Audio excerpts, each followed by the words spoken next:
Ralph and Matt again. We're back talking more Joker. Yep. We've got our non-spoiler review that Matt did. We just did our general review, and now we're gonna get a little more nerdy. Yeah, a little bit more into it. So I have some. I took a lot of notes while I was watching the movie. Some points that I think can relate to this not being a reliable story about the Joker, like a true to form story. When he meets Bruce Wayne and Alfred approaches him, Joker grabs him and chokes him. Yes. Alfred would never be handled like that. And they made sure to get an actor that's much bigger than him. Yep. Too. So it made it look even more surprising. Yep. It's almost like, what does Joker think about Alfred? Yeah. And, like, was that a tie back to it being a little more comic relevant? Because the Joker is faster than normal, like a good knife fighter, like in the comics. Like, he has these slightly superhuman traits. Because even the regular humans in DC they're a little super. Yeah. You know? So was it something like that? Or, like you said, is it his narcissistic remembering things? Right. Not exactly how they were. Yeah. Or it's just a totally fabricated story that isn't, isn't true. Because why would Bruce Wayne, like, even as a kid, just sit there and let some guy, like, thumb your lip mouth? Very, very strange. That whole sequence was really strange, but honestly, fascinating. Yeah. Like, the whole approach that Joker had to seeing Bruce to begin with was spooky. He rises up and he's a clown. It was very It-like. Yeah. Almost. Yeah. I know it's an easy, like, it's a scary movie with a clown, but it was very, like, do you want your boat, Georgie? Yeah. You know, with the flowers and everything. Yeah, and this might be a little bit of a reach, but when I was watching it today, and Bruce jumped off of the thing and slid down the pole, it was like, oh shoot, he's getting ready to be in the Batcave. Yeah, right? Yeah, it was. Yeah. Yeah, you got that sense, because he kind of, like, spins around as he goes down. No, it kind of, like, slides down, but it just felt like... It felt athletic. Yeah, it felt very agile. Right. Just, like, a little hint of what's to come. You know, and also what was really fascinating is when, after he said it was just a joke, you wouldn't get it, it cuts to them in the alleyway, and Bruce isn't affected at all. Yeah. Sure, he could have been in shock, but a kid would maybe be on the ground, like, holding his parents or, like, confused. He was standing there like a creepy kid. Just standing. So I thought that was really fascinating, especially when they chose to cut for that scene. That was the only cut scene that they did in between Joker saying it was a joke. That's the only scene Joker's not really... involved in. Not really in, yeah. Yeah. Even though he is, because, like, the guy in the mask, like, our Joe Chill for this movie. And you know what? So, Joker Gas, Joker Venom, those are always in the comics, in the animated movies and everything. And when they're in the street and people have the Joker masks on, it is kind of like he infected them with his essence by his actions. And, like, the big colorful smoke bombs that people were throwing in the streets. Yeah, you get that sense of the whole movie. It was very, like, Joker Gas from the comics. Yeah. So that guy with the mask on might as well have been the Joker. Right. You know? Okay, so another thing that I had written down about Batman was that is how you do the Batman parents dying scene. That was the best iteration. I liked Zack Snyder's. I did too. But if I was to see it again, that was it. Yeah. How they did it was exactly what it should have been like. Like, even down to the ripping the beads off, it looked weird when he did it. But when I watched it a second time, it didn't look weird anymore. The way that it looked was he was trying to rip it because it's like, take that, like, throwing your pearls away. Didn't want their money, wanted to just tear down the rich kind of thing. Yeah, I thought that was a really cool touch. Those of us who have made something of us will always look at those who haven't as nothing but clowns. Mm-hmm. That comment sounds like a recounting of what someone had said. Like, yes. No one would say that on public TV. Right. About the poor. Right. Those of us who have made something of ourselves look at people who haven't as clowns. It very much seems like Joker's perception of Exactly. Wayne rather than... Exactly. Which they do. Yup. So I'm going to have to go watch this movie 9 more times. Yep. Also, another part that I felt for Joker a lot was when he was in the hospital and he's dancing around in his costume and he drops the gun on the floor. Yeah. It's like, man, like he never meant to do that. That's an awful moment, but like you feel for him, like he just had the gun on him because he wanted to protect himself. Right. And it was at the wrong place in the wrong time when it happened. And it happened because of an innocent thing. Yeah. You know, it wasn't like he was pulling out a gun. It was just not strapped to him properly. It fell out, you know, and it could have killed someone. Yeah. Could have been loaded. Anything could have happened. And you almost think that's going to happen because not only does he drop it, but then he kicks it. Exactly. Yeah. And you're just like, ooh. So well done. And the whole thing with him killing those guys on the subway, like those guys were the bad guys. Like you were kind of glad that he shot him, and like he finally stands up for himself, and then the media twists it, and you know, it's like those parts do make him a sympathetic. He went from I didn't start the time. He went from defending himself to actively murdering someone who is begging for his life. Yeah. So it was like, man, I want to be empathetic towards this guy, and I am the whole time. But when he did that, it was like, the problem is, dude, you took it way too far. He does it like accidentally, out of necessity. He's backed into the corner, but then he likes it. Yep. And then he goes on the hunt. Oh, like when he's in the doorway and he's looking for him, and he was strategic about it. He was leaning into the door just in case, and he looked back, and then he saw him run out, and then he ran out. Yep. It was perfectly executed. Yeah. It was incredible. And a guy that supposedly has no experience with guns. Exactly. That was a very like tactical kind of thing. So it's always like you were saying, like he there's still more there. Like some things don't make sense. Like how does he know to do that so naturally? Yeah. And then that scene. This is probably my favorite scene of the entire movie, and I've seen it twice, and both times it affected me the same way. It's rare that happens. Really quick, before I say that, I just want to make a quick note. Joaquin Phoenix is incredible, but like his portrayal of someone who is trying to be articulate on national television when he's practicing, and he's like, knock, knock, knock. That whole scene I've never seen someone play someone with marbles in their mouths so well. Yeah. That was brilliant. So, going back to what I was originally going to say, my favorite scene was when he was looking at the picture where it said something like, "I love you, Martha." Oh, love your smile. Love your smile. TW. Yeah. Yeah. That was killer because, again, it's from his perspective. We don't know if that's real or not, but it could have been. Yeah.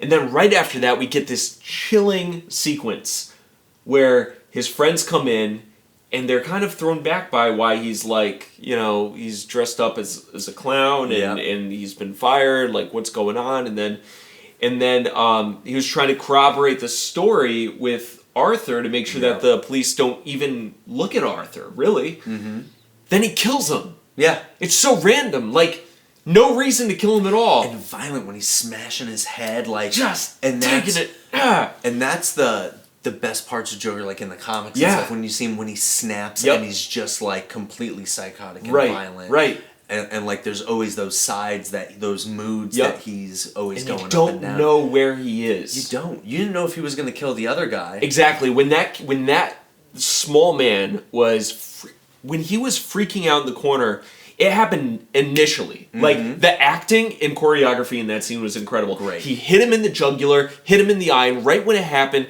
that guy freaked out. Yeah, Off! And he was, like, in the corner, and he's, like, freaking out. He doesn't know what to do. Yep. You are dreading how he feels. And then when Arthur's laying on the ground, and you see, like, that just blood all over his white skin.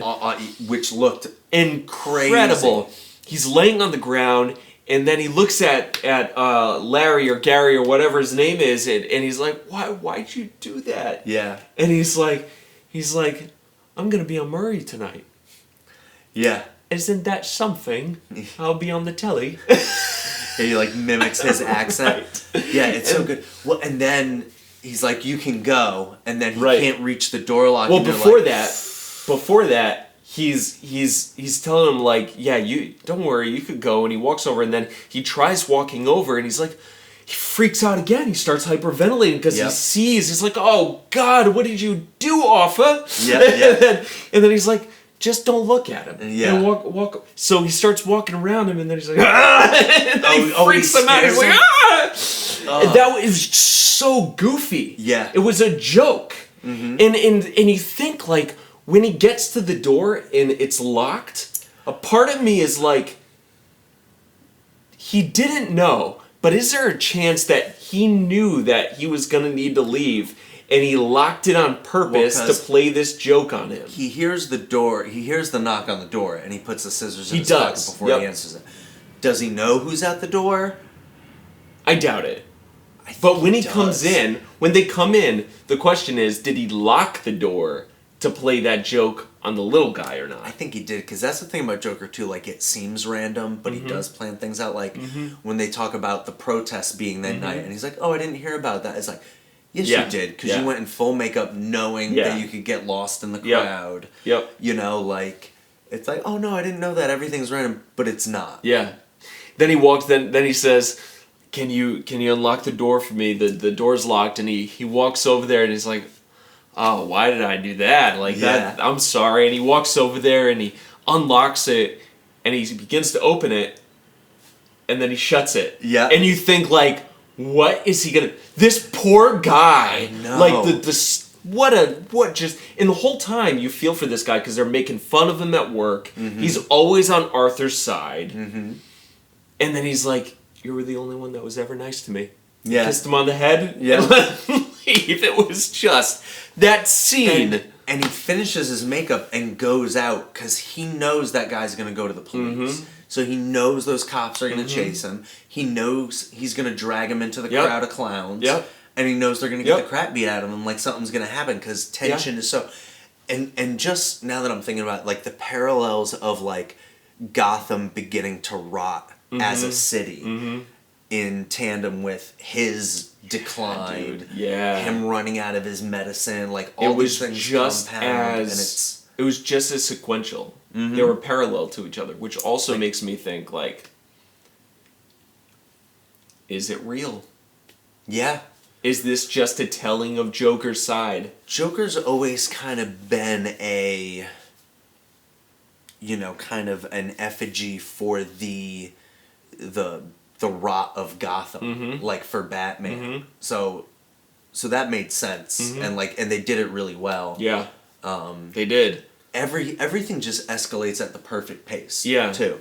Like we talked about bringing the Waynes in and how it was done and how perfect that was. So seamless. They wait till later. Like, it felt real. Made sense. Oh yeah. It didn't feel contrived. Like, sometimes in those kinds of movies, you feel like it's just thrown in for, like, fan service or whatever. But this was like so authentic. Talk about real, like a real portrayal of the Joker.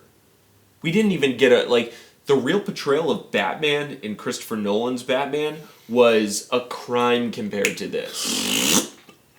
I don't like those movies. Neither do I. In saying that... I've watched them all a bunch. They're cool movies. They're fun. It's not Batman. No, it's not. It's like, oh, what if a superhero was in the real world?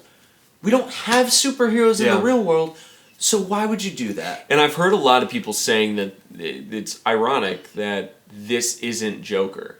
That this is like, a different take on a Joker that really isn't the Joker of Batman. And I'm like, what drugs are you on? Listen. Like, this is as Joker as you could get. If you were a fan of Batman the Animated Series, if you were a fan of the comics, if you're a fan of the DC animated movies, The games, the Arkham City games, we were having a discussion about that. I know you haven't played the games, but I was talking about the dialogue in Arkham Knight where Joker's in Batman's head, and it just kind of like goes on that whole tie-in of how similar they are and stuff like that, and Joker needs Batman and all that stuff. But if you're a fan of all that, like, this is your Joker. Yep. And Ben Affleck was our Batman. Yeah, he was. Yep. Ben Affleck is the one character that's portrayed Batman where he understood that Bruce Wayne was the mask and Batman was the real character. Yep. And he shows that like when he kind of breaks when he's talking to Clark in Batman vs Superman, and he says something about you have a vigilante running around, and he looks down and he looks up, and you're like, oh man, like his jaw's just set differently. Yep. And the end credit scene of Suicide Squad with Amanda Waller when she's like, you should stop burning the candle at both ends, and he's just kind of like turns around and gives her, he's like, if you know I'm Batman, like, watch your mouth, basically. Right. Like, you know what I can do. Yep. Like, Yep.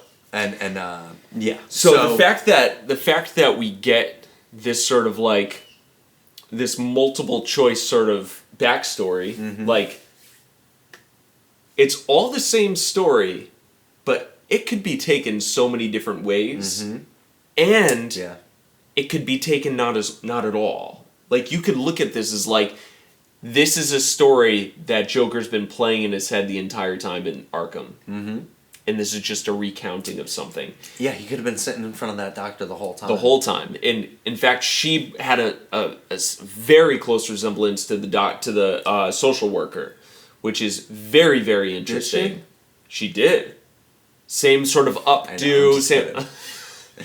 I was just trying to make it feel awkward. Yeah, Nice. Yeah, it was very So similar. that juxtaposed to, like, let's say Heath Ledger's Joker. Heath Ledger, as brilliant as an actor he is, I think the writing in that film sort of fell short of what this actually did. Like, that movie tried doing what this did in saying, like changing up how he got his scars. For instance, that movie, they changed up the story about the scars. In this movie, you just don't know anything. Yeah. And if I had to have a Joker movie, like I said initially, I didn't want one. But if I had to have one, this keeps the mystery more than I ever thought it could. Yeah. By giving us all the story. Yeah. It's like, here's all the story, you know everything. Actually, think about everything again. Yeah. Yeah. That's And that is a cruel joke. Oh, yeah. Which is so in character For the Joker. with the Joker. I do think that even if you take the parts that they reveal to you as being fake, where they flash back and like, oh, the girlfriend was never there, he imagined that. They don't show you that first TV scene is fake, but it's strongly insinuated by the dialogue, very unrealistic and everything. Even if you kind of take it literal as what they showed me was fake is fake and everything else did happen as it happened, it's still a good Joker origin. Absolutely. But the fact that you can kind of play with those things and different scenes and like we were saying, like certain quotes that sound misremembered and stuff like that, like it's possible that it all happened the way that it happened, right, with slight nuances that are just off. Not only that, but everything could have happened exactly how he said it, but he just thought that perhaps he was the one that was adopted when maybe his mom wasn't crazy and he killed his mom for no reason. Yeah. Like, what if that's true?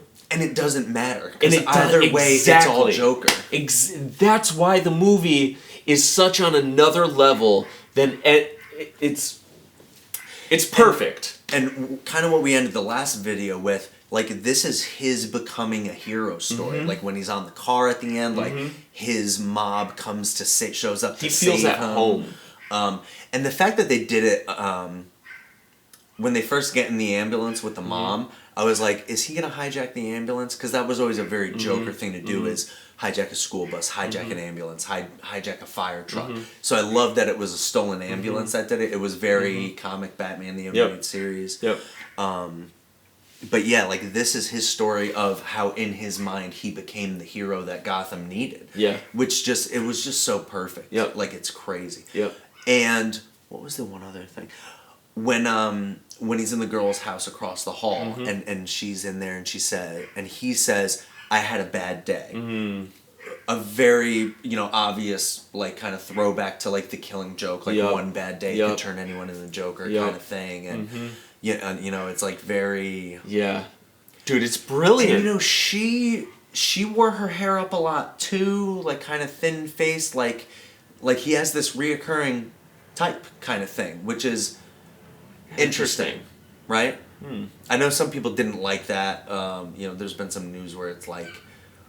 white terrorism kind of thing, and I saw some of those articles and I was like, all right, but like it is a comic book movie, and he is a psychopath serial killer. I don't see that because like the he's not an incel, like he never cares. Yeah, he's not that kind of person. Like sure, there are people like that, and they should be like, treated as a threat, but. Joker the whole time is trying to do his part in society. Yeah. And he can't get a break. People just don't understand him, and that is I think a miss. People aren't catching that part. People are so focused on the national terrorism aspect where they're missing like this dude is broken. Yeah, he's got a serious mental problem, and is in the whole movie. A theme throughout the entire thing is like he needs his meds. Yep, he wants more of them. He needs more of them. He's trying to keep it in. Yep, but they do such a good job that while you're sympathetic at first, by the end you're just like he's a psychopath, brutal serial killer. But what that has to be put down? But what brought him there? Yeah, but it almost doesn't matter. Because he goes so off the rails that, like, he is a monster while you're sympathetic to what made him a monster, but it's... I'd actually argue that. Okay. I think the only reason why he became that monster was because he was pushed there. Like, given the right circumstances, like if he was in a better home... if he was around better people, if he was raised better, had different life circumstances, you wouldn't have seen him end up the way that he was. Very true. He was, and because he wasn't there initially. He was at the point where he was holding the gun and just dancing, and he was innocent, and he wanted to be with someone, and then he shot the wall, and he freaked out because he was terrified of a gun. Sorry, Mom, I'm sorry, Yeah, Mom. yeah, he was upset. Someone that's like that isn't a killer.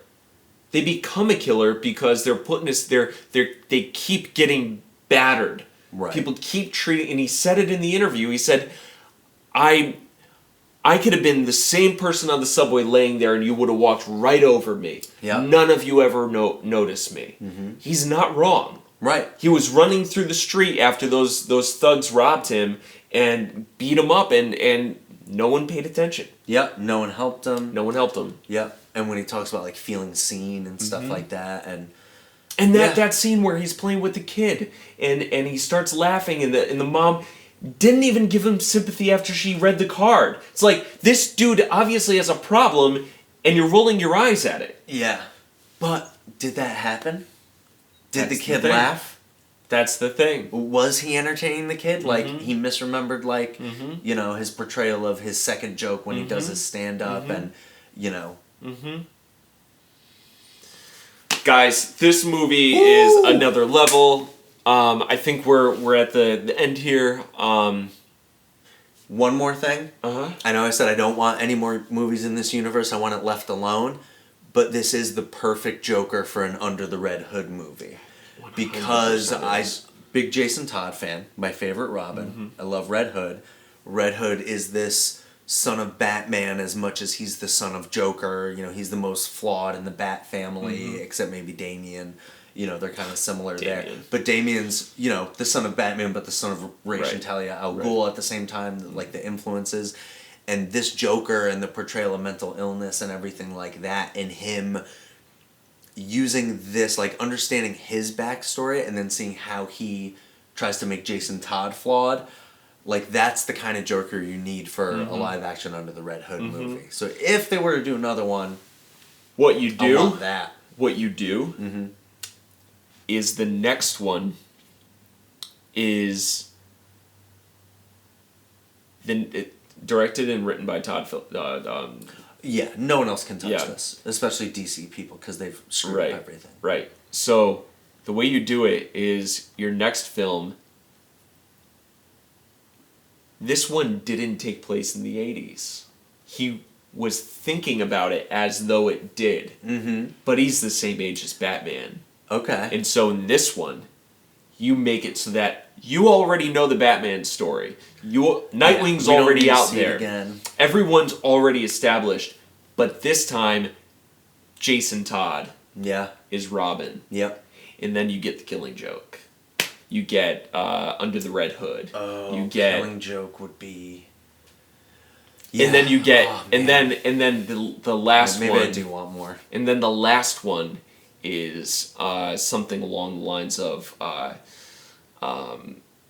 like an older Batman, a weathered Batman, and Red Hood is out there, and you have Nightwing out there, and you have the Bat family, and the Joker throughout all these films is the hero, because it's all from Joker's perspective. Oh, interesting. I don't want that. You don't want that? No, if I get Red Hood, I want. You want true to form? I want Red Hood. I want Bruce Wayne Red Hood. Yeah. Like, you know. Fair enough, though. But more Joker movies where it is from that Joker perspective, where it's how he sees himself as the hero. It would be good. Even man, you could even leave Batman out of it. Like, I want Batman in it. If we get another one, I don't want to just get. I don't just want to get what we had in this, because they're going to try to recreate that same magic and carry it on, and I don't think you're going to be able to do that. There's a reason why this worked so much, and I think a lot of it has to do with the ending. Yeah. And if they were to try to recreate it, I want it to open up in real world. Yeah. Still not knowing if the last one really happened or not. Right. Or the way that it happened. Right. With all that is still mystery. It's maybe years later, and this Joker is full-on committed Joker. Right. And now we have Batman. Like, he's fallen even further, like, because you know there's more for him to go. Like, and we don't get that story. Yeah. That's just in between. That is just an open-ended. Because it's the way they leave it. It's so easy to just see him down the road, like just further into it, further into it. He loves the attention from the mob. He wants to keep getting that feeling because he's never felt loved. All right, we're gonna wind up talking forever about this. All right, guys. This is good, guys. Comments down below. Start a discussion. Yeah, let us know what you think. Don't forget to give us your casting ideas from the X-Men and Fantastic Four video that we did a little while ago. Yeah, it's gonna do some Photoshop. I still have to put those two up. They're almost done, so we're working on it. But I feel like this one's a little bit more urgent, so those might come out after this one does. Okay, good call. Good for them to know. Be looking out for those. Like, subscribe. We're gonna be putting out a lot more stuff. Yep. Good time to be a nerd. All right, guys. Later.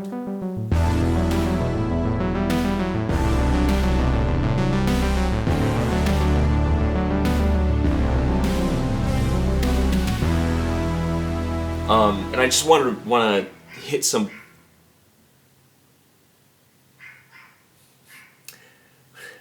What to do? What would Joker do? Oh, he'd kill that dog. That dog.